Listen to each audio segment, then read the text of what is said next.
লাখ লাখ অর্থ উঠল আবারও বাবরি মসজিদ বানাতে, বিপুল সারা। দুদিনেই ভরল 11টি দান বাক্স। মোদী সরকার কি দেবে মসজিদটি বানাতে?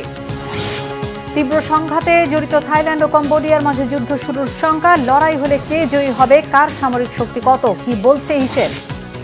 টিকিট পাসপোর্ট ছাড়াই একেবারে বিমানের ভেতরে ঢুকে হুলস্থুল কাণ্ড। কিভাবে নিরাপত্তা ব্যবস্থা ফাঁকি দিল, কি ছিল সেটি? আসসালামু আলাইকুম, দেখছিলেন Banglavision world news headline. Lakh lakh অর্থ উঠল ভারতের পশ্চিমবঙ্গে আবারও বাবরি মসজিদ বানানোর জন্য। মসজিদটির ভিত্তিপ্রস্তর স্থাপনের পর মাত্র দুদিনেই ভারত ও ভারতের বাইরে থেকে যাওয়া দানের জোয়ারে উপচে পড়েছে 11টি দান বাক্স। এরই মাঝে কেবল 4টি দান বাক্স গণনায় মিলেছে 37 লাখ রুপি। বাকিগুলোর গণনা চলছে। একই সময়ে অনলাইনে দান করা হয়েছে 93 লাখ রুপিরও বেশি। এই বিপুল পরিমাণ অর্থ হাতে গোনা সম্ভব না হওয়ায় সেখানে নেওয়া হয়েছে টাকা গোনার যন্ত্র। প্রশ্ন উঠেছে, ক্ষমতাসীন হিন্দুত্ববাদী বিজেপি সরকার কি দেবে মসজিদটি বানাতে? মসজিদ নির্মাণকে কেন্দ্র করে ভারতে কি আবারও মুখোমুখি হবে হিন্দু মুসলিম? হেজাল জুবাইরের ডেস্ক রিপোর্ট। পশ্চিমবঙ্গের মুর্শিদাবাদে বাবরি মসজিদ নির্মাণ ঘিরে দানের নজিরবিহীন জোয়ার দেখা যাচ্ছে। 6 ডিসেম্বর ভিত্তিপ্রস্তর স্থাপনের দিনই সভাস্থলে মোট 11টি দান বাক্স রাখা হয়েছিল। এইসব বাক্স মাত্র 2 দিনেরও কম সময়ে পুরোপুরি ভরে গেছে। 7 ডিসেম্বর রাতে বিশেষ যন্ত্রের মাধ্যমে দান বাক্সগুলোতে জমা রুপি গণনা শুরু হয়। 4টি বাক্স এবং একটি বস্তা মিলিয়ে পাওয়া যায় 37,33,000 রুপি। শুধু নগদ নয়, অনলাইন দানও বিপুল পরিমাণে আসছে। অনলাইন দান ইতোমধ্যে 93 লাখ রুপি ছাড়িয়ে গেছে বলে জানিয়েছে সংশ্লিষ্ট কর্তৃপক্ষ। পশ্চিমবঙ্গে বাবরি মসজিদ নির্মাণকে ঘিরে রাজনৈতিক উত্তেজনা তৈরি হয়েছে। বিধায়ক হুমায়ুন কবিরের বিরুদ্ধে সাম্প্রদায়িক উস্কানির অভিযোগ তুলে তৃণমূল কংগ্রেস দল থেকে বরখাস্ত করেছে। তবু 6 ডিসেম্বর মুর্শিদাবাদের বেলডাঙ্গায় অনুষ্ঠিত ভিত্তিপ্রস্তর স্থাপন অনুষ্ঠানে ব্যাপক ভিড় লক্ষ্য করা যায়। প্রায় 40,000 মানুষের জন্য আয়োজন করা হয়েছিল শাহী বিরিয়ানি। এদিন কয়েক লাখ মানুষ বাবরি মসজিদ স্থাপনের এই অনুষ্ঠান দেখার জন্য উপস্থিত হন। অনুষ্ঠানে সৌদি আরব থেকে আমন্ত্রিত মাওলানারাও উপস্থিত ছিলেন। ভিত্তিপ্রস্তর স্থাপনের দিনই মসজিদ চত্বরে রাখা স্টিলের তৈরি 11টি বড় দান বাক্সে হুমায়ুন কবির সকলকে সাহায্যের আহ্বান জানান। তিনি বলেন, মানুষ মন খুলে দান করছে, আর দানের পরিমাণ কয়েক কোটি রুপিরও বেশি হতে পারে। রেডিফ সহ বিভিন্ন ভারতীয় সংবাদ মাধ্যম জানিয়েছে, 7 ডিসেম্বর সন্ধ্যা 7টা থেকে রাত 12টা পর্যন্ত দান বাক্সের রুপি গণনা করা হয়। বাকি বাক্সগুলোও দ্রুত খোলা হবে। 30 জনকে এই কাজের জন্য নিযুক্ত করা হয়েছে। পুরো প্রক্রিয়া স্বচ্ছ রাখার জন্য চলছে সরাসরি সম্প্রচার। হুমায়ুনের ঘনিষ্ঠ মহলের মতে, বাবরি নির্মাণ ঘিরে আসা দানের পরিমাণ প্রত্যাশার চেয়ে অনেক বেশি। এত টাকা নিরাপদে রাখার জন্য আলাদা ঘর তৈরি করতে হবে, যেখানে থাকবে সিসিটিভি এবং অন্যান্য নিরাপত্তা ব্যবস্থা। প্রয়োজনে আরও লোক নিয়োগ করা হতে পারে। ব্যাংকের সঙ্গেও আলোচনা চলছে।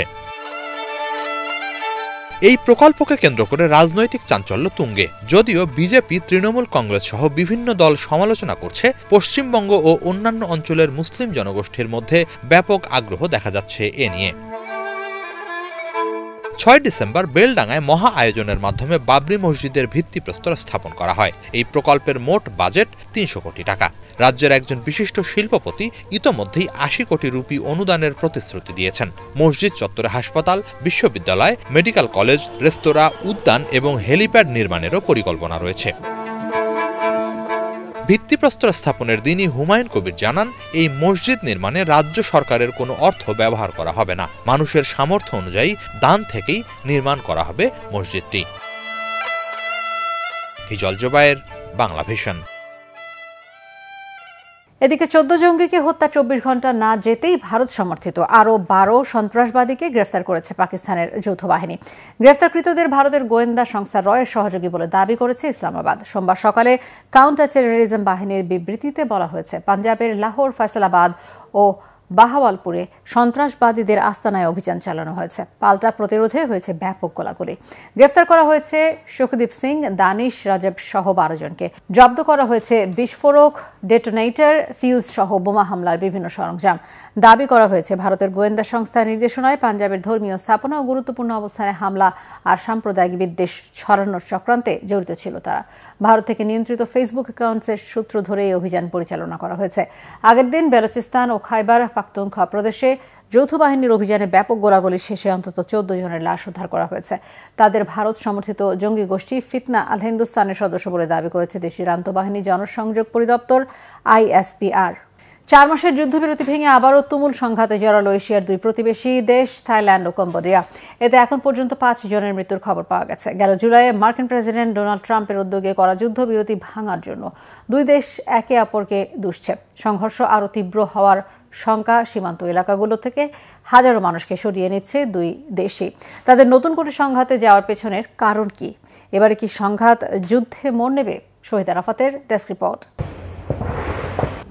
সীমান্তে আবারও রক্তক্ষয়ী সংঘাতে জড়িয়েছে থাইল্যান্ড ও কম্বোডিয়া। এতে ডোনাল্ড ট্রাম্পের মধ্যস্থতায় তৈরি হওয়া যুদ্ধবিরতি চুক্তিকে ভেস্তে দিয়েছে দুই প্রতিবেশী। সোমবার হামলা পাল্টা হামলায় হতাহত হয়েছে বেশ কয়েকজন। থাই সেনাবাহিনীর দাবি, ভোরে কম্বোডিয়ার হামলায় সীমান্তে 2 থাই সেনা নিহত হয়।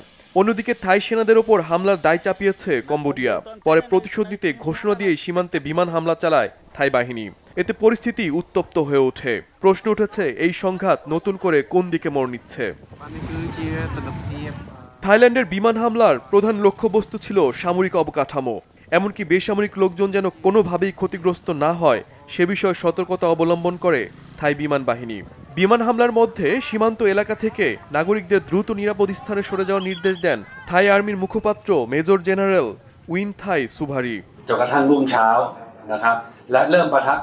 নাগরিকদের সরিয়ে নিতে সব ধরনের সহায়তা করতে থাই বাহিনীকে নির্দেশও দেন তিনি। কম্বোডিয়া প্রশাসনও নাগরিকদের নিরাপদ দূরত্বে সরে যাওয়ার আহ্বান জানায়। এবারের এই যুদ্ধবিরতি ভঙ্গের জন্য দুই দেশই একে অপরকে দোষারোপ করছে। এর আগে জুলাই মাসে 5 দিনের ভয়াবহ সংঘর্ষে থাইল্যান্ডে ও কম্বোডিয়ায় অন্তত 48 জন নিহত হয়। এছাড়া 30 লাখ মানুষ অস্থায়ীভাবে বাস্তুচ্যুত হয়। পরে মার্কিন প্রেসিডেন্ট ডোনাল্ড ট্রাম্প এবং মালয়েশিয়ার মধ্যস্থতায় স্থায়ী যুদ্ধবিরতি চুক্তিতে পৌঁছায় দুই দেশ। কিন্তু সেটি বেশি দিন টিকিয়ে রাখতে পারল না দুই প্রতিবেশী। এখন সময় বলে দেবে কোন দিকে মোড় নেবে নতুন করে শুরু হয় এই সংঘাত। শহীদ আরাফাত, বাংলাভিশন নিউজ ডেস্ক। এদিকে থাইল্যান্ড ও কম্বোডিয়ার সীমান্তে চলা সংঘাত যুদ্ধে গড়ালে কে এগিয়ে থাকবে, কার সামরিক শক্তি কত, যুদ্ধ হলে ভৌগোলিক অবস্থান নাকি সামরিক শক্তি, কোন বিষয়টি নির্ধারণ করবে? লড়াইয়ের ফল কি হবে? ডেস্ক রিপোর্টে জানাচ্ছেন ইমরান মাহমুদ। সীমান্ত সংঘাতে জড়িয়েছে এশিয়ার দুই দেশ থাইল্যান্ড ও কম্বোডিয়া। আশঙ্কা রয়েছে পূর্ণমাত্রায় যুদ্ধে জড়ানোর। এমন অবস্থায় প্রশ্ন উঠছে, যদি দুই দেশ যুদ্ধে জড়ায় তাহলে সামরিক শক্তিতে কে এগিয়ে থাকবে? গ্লোবাল ফায়ার পাওয়ার ইন্ডেক্স অনুযায়ী থাইল্যান্ডের অবস্থান বেশ কয়েক বছর ধরে 25-এর আশেপাশে থাকে। অন্যদিকে কম্বোডিয়ার র্যাঙ্ক 95। সামরিক সক্ষমতায় থাইল্যান্ড এগিয়ে থাকার অর্থ হল শুধু সেনাবাহিনী নয়, নৌ ও বিমান বাহিনী, সাপ্লাই, অর্থনীতি ও লজিস্টিক সব মিলিয়ে থাইল্যান্ড অনেক এগিয়ে। অর্থ ও জনশক্তির দিক থেকে দুই দেশের মধ্যকার ব্যবধান অনেক বেশি। বার্তা সংস্থা রয়টার্সে প্রকাশিত একটি প্রতিবেদন অনুযায়ী 2024 সালে কম্বোডিয়ার সামরিক বাজেট ছিল প্রায় $1.3 বিলিয়ন এবং সক্রিয় সামরিক কর্মীর সংখ্যা প্রায় 1,24,300 জন। এর মধ্যে আর্মিতে প্রায় 75,000 এবং বাকিরা নৌ ও বিমান বা সহায়ক ইউনিটে। একই বছর থাইল্যান্ডের বাজেট ছিল প্রায় $5.73 বিলিয়ন, যেখানে সক্রিয় সদস্য প্রায় 3,60,000-এর কাছাকাছি। বাজেট ও জনবল সংখ্যা দুই দিক থেকেই থাইল্যান্ড বড় ব্যবধানে এগিয়ে। অস্ত্রশস্ত্র, প্রযুক্তি এবং আধুনিকীকরণের দিক থেকে পার্থক্য চোখে পড়ার মতো। রয়টার্সের বিশ্লেষণমূলক প্রতিবেদনটিতে বলা হয়েছে, থাইল্যান্ডের এয়ারফোর্সে রয়েছে F-16-এর মতো লড়াকু jet, Swedish Gripen fighter, helicopter ও নানা ধরনের ড্রোন বা আনম্যান্ড এয়ার ভেহিকেল। রয়েছে প্রায় 400 ট্যাঙ্ক এবং কয়েক হাজার আধুনিক আর্টিলারি ও রকেট সিস্টেম। অন্যদিকে কম্বোডিয়ার বিমান বাহিনী তুলনামূলকভাবে অনেক সীমিত। ফাইটার জেট না থাকলেও পরিবহন বা হেলিকপ্টার রয়েছে, ট্যাঙ্ক থাকলেও পুরাতন বা মাঝারি অনেক মিলিটারি সরঞ্জাম এবং সীমিত আর্টিলারি। সামগ্রিকভাবে থাইল্যান্ডের মতো আধুনিক এবং সমন্বিত অস্ত্রবাহিনীর বিপরীতে কম্বোডিয়ার যান্ত্রিক সক্ষমতা ও প্রযুক্তি অনেক পিছিয়ে। দক্ষতা, প্রশিক্ষণ ও লজিস্টিক ব্যবস্থাপনায় এগিয়ে থাইল্যান্ড। বহু বছর ধরে দেশটি আন্তর্জাতিক অস্ত্র কেনা, মেইনটেনেন্স ও বহুজাতিক যৌথ প্রশিক্ষণ চালিয়ে আসছে। ফলে যুদ্ধকালীন পরিচালনার জন্য কন্ট্রোল রুম, আধুনিক যোগাযোগ ব্যবস্থা, যন্ত্রাংশ আমদানি রপ্তানি এবং রক্ষণাবেক্ষণের লজিস্টিক নেটওয়ার্ক শক্তিশালী। অন্যদিকে কম্বোডিয়ার সামরিক ইউনিটগুলো সীমান্ত অঞ্চলের জঙ্গলে বা ছোট এলাকায় কিছু কৌশলগত সক্ষমতা দেখাতে পারে, কিন্তু দীর্ঘমেয়াদী যুদ্ধ, মেইনটেনেন্স ও আধুনিক যুদ্ধের জন্য তারা প্রস্তুত নয়। যদি যুদ্ধ আকাশ ও সমুদ্রেও ছড়িয়ে পড়ে, তখন তাদের দুর্বলতা সহজেই সামনে আসবে। তবে সংখ্যাই সব নয়। ভৌগোলিক বাস্তবতা, সীমান্তের দুর্গম প্রকৃতি, ছোট রাস্তা ও পাহাড়ি এলাকা কম্বোডিয়ার পক্ষে কিছু সুবিধা তৈরি করতে পারে, বিশেষ করে যদি যুদ্ধ হয় ছোট দল বা গেরিলা কৌশলে। তবে সামরিক শক্তিতে কম্বোডিয়ার তুলনায় থাইল্যান্ড অনেক এগিয়ে আছে। এমন অবস্থায় প্রশ্ন হলো, দুই দেশের সংঘাত যদি যুদ্ধের রূপ নেয়, তাহলে কতক্ষণ টিকে থাকবে কম্বোডিয়া? ইমরান মাহমুদ, বাংলাভিশন। ভয়াবহ অরাজকতার মধ্য দিয়ে যাচ্ছে ভারতের আকাশপথ। দেশের সবচেয়ে বড় এয়ারলাইন ইন্ডিগো মাত্র 7 দিনে বাতিল করেছে প্রায় 5,000-এর বেশি ফ্লাইট। পাইলটদের ডিউটি টাইম নিয়ে জারি করা নতুন নিয়মে বাস্তবায়নের প্রস্তুতি নেয়নি প্রতিষ্ঠানটি। এর সঙ্গে দীর্ঘদিনের অব্যবস্থাপনা আরও ভয়াবহ করে তুলেছে পরিস্থিতি। সরকারি হস্তক্ষেপে পুরোপুরি সামলানো যায়নি বিপদ। ইন্ডিগো ভুল করলেও প্রশ্ন রয়ে গেছে, কোটি কোটি বিমানযাত্রীর জীবন কি তাদের হাতে নিরাপদ? হাফিজুল ইসলামের ডেস্ক রিপোর্টে বিস্তারিত। ইন্ডিয়ার নম্বর 1 এয়ারলাইন হিসেবে পরিচিত ইন্ডিগোর ভয়াবহ পতন কাঁপিয়ে দিয়েছে গোটা দেশ। হঠাৎ করে ভারতের সবচেয়ে বড় বিমান পরিচালনা প্রতিষ্ঠানটি বাতিল করতে শুরু করে একের পর এক ফ্লাইট। মাত্র 7 দিনে প্রায় 5,000-এ পৌঁছে যায় ক্যান্সেলড ফ্লাইটের সংখ্যা। চাপের মুখে ইন্ডিগো স্বীকার করে তাদের 20 বছরের ইতিহাসে এটি সবচেয়ে বড় রকমের বিপর্যয়। এর জেরে বিভিন্ন বিমানবন্দরে আটকা পড়ে হাজার হাজার যাত্রী। পরিস্থিতি সামাল দিতে শেষ পর্যন্ত মাঠে নামতে বাধ্য হয় সরকার। অভিযোগ ওঠে, পাইলটদের কাজের সময়সীমা নিয়ে নতুন নীতি বাস্তবায়নে প্রস্তুতি নেয়নি ইন্ডিগো, আর সেই ভুলের চরম মাশুল দিচ্ছে ভারতীয় এভিয়েশন সেক্টর। ইন্ডিগো ক্রাইসিসের সূত্রপাত হয় গত 2 ডিসেম্বর। নতুন flight duty time limitation FDTL বা পাইলটদের বিশ্রামের নিয়ম 1 নভেম্বর থেকে পুরোপুরি চালু হয়। জারি করা এই নিয়মে বলা হয়, পাইলটদের সপ্তাহে 48 ঘন্টা বাধ্যতামূলক বিশ্রাম নিতে হবে। রাতে সীমিত ঘন্টার ফ্লাইট এবং ল্যান্ডিংয়ে কড়াকড়ি সহ বেশ কিছু নীতিও যুক্ত করা হয়। অন্যান্য এয়ারলাইনগুলো এর প্রস্তুতি নিলেও ইন্ডিগো বাড়তি কোনো পাইলট নিয়োগ দেয়নি, বরং দীর্ঘদিন ধরে পাইলট নিয়োগ বন্ধ ও বেতন বৃদ্ধি ফ্রিজ করে রেখেছিল প্রতিষ্ঠানটি। ফলে নতুন নিয়ম চালু হতেই দেখা দেয় ভয়াবহ পাইলট সংকট। গত 5 ডিসেম্বর শুক্রবার একদিনেই বাতিল হয় 1000 ফ্লাইট। এটি ভারতের কমার্শিয়াল এভিয়েশন ইতিহাসে সবচেয়ে বড় বিপর্যয়গুলোর একটি। বেকায়দায় পড়ে বিমানবন্দরে রাত কাটাতে বাধ্য হয় হাজার হাজার যাত্রী। সরকারি তদন্ত কমিটি জানায়, এমন বিপর্যয়ের জন্য ইন্ডিগোর অব্যবস্থাপনাই দায়ী। ফ্লাইট সংকটের সঙ্গে সঙ্গে একই সাথে হু হু করে বাড়তে থাকে বিকল্প বিমান কোম্পানিগুলোর টিকিটের দাম। অনেক রুটে ভাড়ার পরিমাণ আকাশছোঁয়া হয়ে গেলে সরকার বাধ্য হয় ভাড়ার সীমারেখা বেঁধে দিতে। নতুন নিয়ম অনুসারে আগে থেকেই পাইলট বাড়ানোয় টাটা মালিকানাধীন এয়ার ইন্ডিয়া ও আকাশা এয়ার তুলনামূলক ভালোভাবেই সামলে নেয় পরিস্থিতি। এই বিপর্যয় শুধুমাত্র একটি এয়ারলাইনের ব্যর্থতা নয়, ইন্ডিগোর ধস চোখে আঙুল দিয়ে দেখিয়ে দিল ভারতের আকাশপথ কতটা জিম্মি হয়ে আছে একটি কোম্পানির উপর। দেশের সবচেয়ে বড় এয়ারলাইন যখন সামান্য চাপেই ভেঙে পড়ে, তখন ভারতীয় বিমান পরিচালনা ব্যবস্থা ভেতর থেকে ফাঁপা হয়ে গেছে কিনা সেটা নিয়ে দেখা দিয়েছে ঘোর আশঙ্কা। ক্ষতিগ্রস্ত যাত্রীদের সম্পূর্ণ রিফান্ড এবং নির্ধারিত সময় পর্যন্ত ফ্রি রিশিডিউল সুবিধা দিয়েছে ইন্ডিগো। প্রতিষ্ঠানটি পরিষ্কার ভাষায় ভুল স্বীকার করলেও প্রশ্ন রয়ে গেছে, ভারতের সবচেয়ে বড় এয়ারলাইনটি কি সত্যিই নিয়ম পরিবর্তনের ধাক্কা সামলাতে অক্ষম ছিল? বিশেষজ্ঞদের অনেকের ধারণা, বছরের পর বছর ধরে খরচ কমানোর নামে নেয়া বিভিন্ন ভুল সিদ্ধান্তই ডেকে এনেছে এমন বিপর্যয়। ইন্ডিগোর মতো বড় এয়ারলাইন যদি নিয়ম পরিবর্তনের ধাক্কা সামলাতে না পারে, তাহলে কোটি কোটি বিমানযাত্রীর নিরাপত্তা কি তাদের হাতে আসলেই নিরাপদ? হাফিজুল ইসলাম, বাংলাভিশন। বিনা টিকিট পাসপোর্টে বিমানের ভেতরে ঢুকে হুলস্থুল কাণ্ড। মুহূর্তেই ভয় পেয়ে যায় যাত্রীরা। সবার চোখ ফাঁকি দিয়ে কিভাবে বিমানের ভেতরে ঢুকলো, কি ছিল সেটি? মানুষ নাকি অন্য কিছু? কিভাবে দুর্ঘটনা এড়ালো ভারতের ইন্ডিগো এয়ারলাইন্সের যাত্রী বোঝাই বিমানটি? ডেস্ক রিপোর্টে জানাচ্ছেন মোর্শেদ আলম। বিমানে বসা যাত্রীদের মাথার উপর হঠাৎ উড়াল দিল একটি কবুতর, যেন বিনা টিকিটের যাত্রী। মুহূর্তেই আটকে ওঠেন যাত্রীরা। তখনই বিমানের কেবিনে শুরু হয় হুলস্থুল।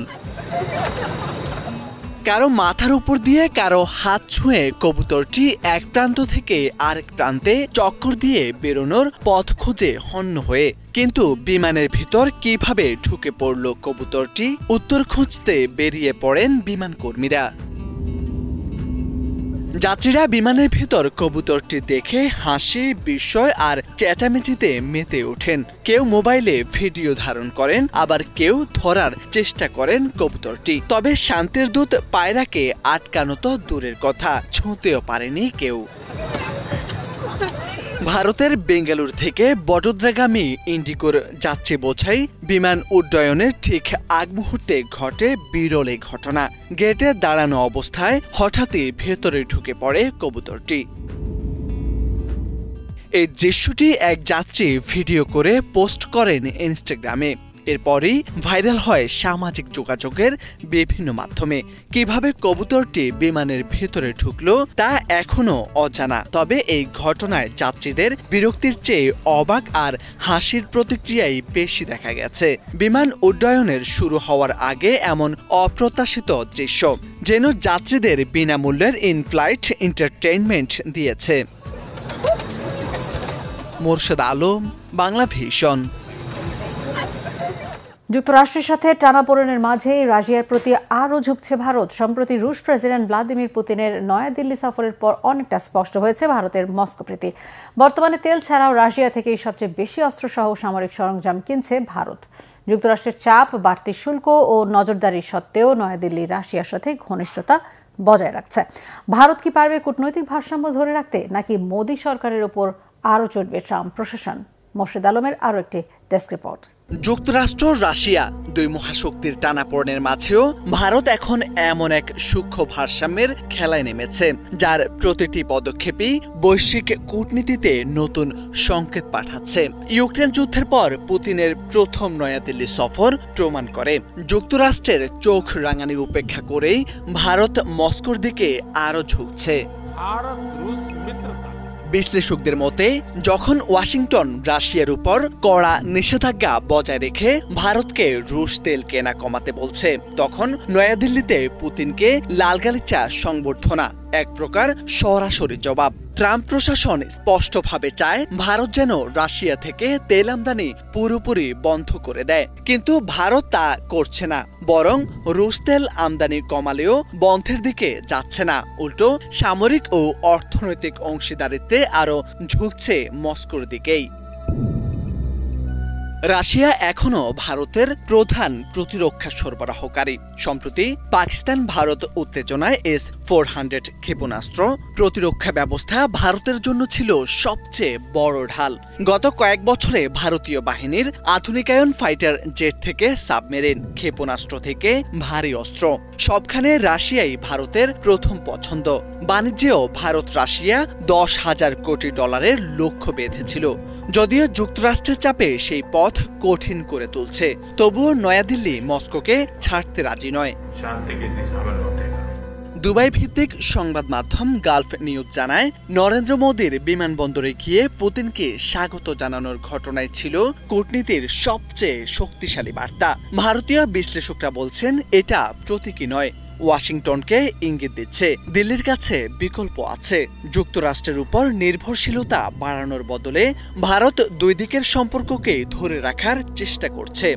কিন্তু বাস্তবে দেখা যাচ্ছে ওয়াশিংটনের চেয়ে রাশিয়ার দিকেই এখন ভারতের ঝোঁক বেশি। পুতিনের সফরের ঠিক আগে যুক্তরাষ্ট্র, ফ্রান্স ও জার্মানির রাষ্ট্রদূতের যৌথ নিবন্ধ ভারতের উপর চাপ বাড়ায়। কিন্তু দিল্লি বিতর্ক এড়িয়ে ইউরোপীয় ইউনিয়নের সঙ্গে মুক্ত বাণিজ্য আলোচনা চালিয়ে গেছে, যা আবার প্রমাণ করে ভারত কেবল যুক্তরাষ্ট্রের দিকে তাকিয়ে নেই। ট্রাম্প দ্বিতীয় দফায় ক্ষমতায় এসে যুক্তরাষ্ট্র ভারত সম্পর্ককে রোলার কোস্টারে বসিয়েছেন। ভারতীয় পণ্যে 50% শুল্ক, কড়া ভাষা, কোয়াড জোটে অনিশ্চয়তা, সব মিলিয়ে নয়াদিল্লি বুঝেছে যুক্তরাষ্ট্র নির্ভরযোগ্য সবসময় থাকে না। গালফ নিউজ উল্লেখ করেছে, ট্রাম্প নিজে আলাস্কায় পুতিনের সঙ্গে বৈঠক করলেও মোদি পুতিন বৈঠককে প্রশ্নবিদ্ধ করা। করা, ওয়াশিংটনের দ্বিমুখী নীতিরই প্রকাশ। তাই ভারতের কৌশল এখন স্পষ্ট, সামরিক শক্তি বাড়াতে রাশিয়ার উপর নির্ভরশীলতা বাড়ানো আর যুক্তরাষ্ট্রের সঙ্গে শুধু প্রয়োজনীয় মাত্রায় সম্পর্ক স্বাভাবিক রাখা। যুক্তরাষ্ট্রের চাপ, নজরদারি ও অতিরিক্ত শুল্ক এসব উপেক্ষা করেই দিল্লি রাশিয়ার সঙ্গে সম্পর্ক গভীর করছে। প্রশ্ন উঠেছে, এতে নয়াদিল্লির উপর কি প্রভাব পড়বে? ভারতীয় কূটনীতিকদের মতে যুক্তরাষ্ট্রের চাপ বাড়বে, শুল্ক বাড়াতে পারে, বাণিজ্যের পথ কঠিন হতে পারে, কিন্তু ভারতের কাছে সামরিক নিরাপত্তা এখন সবচেয়ে বড় অগ্রাধিকার, আর সেই নিরাপত্তা তাদের হিসেব অনুযায়ী এখনো রাশিয়ার দিকেই বেশি নির্ভরযোগ্য। দিল্লিতে এখন একটাই কূটনৈতিক সমীকরণ ছায়া ফেলছে, সব ডিম যুক্তরাষ্ট্রের ঝুড়িতে রাখা যাবে না, আবার মস্কো থেকে দূরে থাকাও সম্ভব নয়। তাই ভারতের পথ হলো উভয় পক্ষকে ধরে রাখা, কিন্তু শক্তির উৎস হিসেবে রাশিয়ার দিকে আরো এগিয়ে যাওয়া। যুক্তরাষ্ট্রের চাপ, চোখরাঙানি ও শুল্ক এসবের মাঝেও নয়াদিল্লি তার স্বার্থের ভিত্তিতেই পথ বেছে নিচ্ছে। মোর্শেদ আলম, বাংলা ভিশন। পশ্চিম আফ্রিকার দেশ বেনিনে একটি সামরিক অভ্যুত্থান প্রচেষ্টার পর সেটি ঠেকিয়ে দিয়েছে প্রেসিডেন্টের অনুগত আরেক দল সেনা। এরপর রাষ্ট্রীয় টেলিভিশনে এসে পরিস্থিতি নিয়ন্ত্রণে আছে জানিয়ে প্রেসিডেন্ট প্যাট্রিস ট্যালন দেশের নাগরিকদের আশ্বস্ত করেছেন। সরকারের পক্ষ থেকে বলা হয়েছে, সেনাদের একটি দল ক্ষমতা গ্রহণের ঘোষণা দেওয়ার কয়েক ঘন্টার মধ্যেই তারা ওই বিদ্রোহ নস্যাৎ করে দিয়েছে। বিস্তারিত মেয়ের ফজলে রাব্বির ডেস্ক রিপোর্টে। এভাবেই রাষ্ট্রীয় টেলিভিশনের লাইভে এসে সরকার পতনের ঘোষণা দেয় পশ্চিম আফ্রিকার দেশ বেনিনের সেনাবাহিনীর একাংশ। কিন্তু অনুগত সেনা সদস্যদের তৎক্ষণাৎ প্রতিক্রিয়ায় ব্যর্থ হল সেই অভ্যুত্থান চেষ্টা। 7 ডিসেম্বর রাষ্ট্রীয় টিভিতে উপস্থিত হয়ে একদল সৈন্য ঘোষণা দেয় তারা ক্ষমতা দখল করে নিয়েছে এবং প্রেসিডেন্ট প্যাট্রিস ট্যালনকে ক্ষমতা থেকে সরিয়ে দেওয়া হয়েছে। একই সাথে সংবিধান স্থগিত করা হয়েছে এবং রাষ্ট্রের সব সাংবিধানিক প্রতিষ্ঠান ভেঙে দেওয়া হয়েছে বলেও দাবি করে তারা। বিবিসির এক প্রতিবেদনে বলা হয়, রবিবার সকাল থেকেই বেনিনে উত্তেজনা ছড়িয়ে পড়ে। রাজধানী কোটোনুর ক্যাম্প গেজো এলাকায় প্রেসিডেন্টের বাসভবনের কাছে লাইভ গোলাগুলির শব্দ শোনা যায়। এতে স্থানীয়দের মধ্যে আতঙ্ক ছড়িয়ে পড়ে। অনেকে দৌড়ে ঘরে আশ্রয় নেন এবং চারপাশে নিরাপত্তা জোরদার করা হয়। তবে সরকার পতনের ঘোষণার পর পরিস্থিতি আরও উত্তপ্ত হয়ে ওঠে। এরপর সরকারের বৃহত্তর সেনাবাহিনী এবং তাদের নেতৃত্ব দ্রুতগতিতে একজোট হয়ে প্রতিক্রিয়া দেখায়। তারা কমিটির ঘোষণা ও টিভি দখল প্রচেষ্টাকে সেনাবাহিনীর একাংশের প্রতি হিংসা হিসেবে চিহ্নিত করে এবং ঘোষণা দেয় দেশের অধিকাংশ সেনারা এখনও সরকারের সঙ্গে রয়েছে। পরে সরকার নিয়ন্ত্রণ পুনরুদ্ধার করতে সক্ষম হয় এবং রাষ্ট্রায়ত্ত টেলিভিশন সহ অন্যান্য কেন্দ্রীয় স্থাপনা পুনরায় দখলে নেয়। এরপর রাতে রাষ্ট্রায়ত্ত টেলিভিশনে এসে বক্তব্য রাখেন প্রেসিডেন্ট প্যাট্রিস ট্যালন। বক্তব্যে তিনি জনগণকে নিরাপদ থাকার এবং স্বাভাবিক জীবনে ফিরে আসার আহ্বান জানান। মিথ্যা দাবির অজুহাতে সৈন্যদের একটি ছোট দল প্রজাতন্ত্রের প্রতিষ্ঠানগুলোকে আক্রমণ করার এবং আমাদের দেশকে অস্থিতিশীল করার লক্ষ্যে বিদ্রোহ শুরু করেছিল। সকলের নিরাপত্তা ও প্রশান্তি নিশ্চিত করার জন্য প্রয়োজনীয় পদক্ষেপ গ্রহণ করেছি। আমি আমাদের সেনাবাহিনী এবং এর নেতাদের কর্তব্যবোধের প্রশংসা করতে চাই, যারা প্রজাতন্ত্রবাদী এবং স্বদেশের প্রতি অনুগত ছিলেন। আমি আপনাদের আশ্বস্ত করতে চাই যে পরিস্থিতি সম্পূর্ণ নিয়ন্ত্রণে আছে। এদিকে ঘটনার পর প্রেসিডেন্ট ভবনের চারপাশে কঠোর নিরাপত্তা জোরদার করা হয়েছে। রাজধানীর কেন্দ্রীয় এলাকায় চলাচলে বিধিনিষেধও আরোপ করেছে কর্তৃপক্ষ।